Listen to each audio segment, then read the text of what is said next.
بسم اللہ الرحمن الرحیم۔ معزز ناظرین و سامعین، نماز کا دوسرا فرض ہے قیام۔ قیام کا معنی ہے نماز میں کھڑا ہونا۔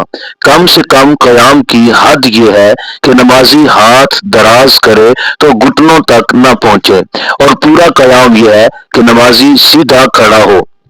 جتنی قرات فرض ہے اتنا قیام فرض ہے، اور جتنی قرات واجب ہے اتنا قیام واجب ہے، اور جتنی قرات سنت ہے اتنا قیام سنت ہے۔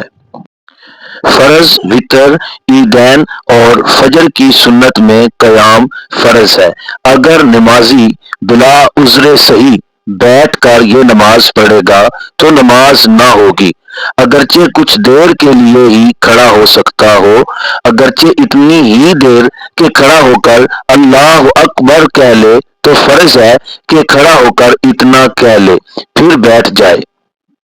قیام میں دونوں پاؤں کے درمیان 4 انگلیوں کا فاصلہ رکھنا سنت ہے، اور حالت قیام میں اپنی نظر سجدے کی جگہ پر رکھنا مستحب ہے۔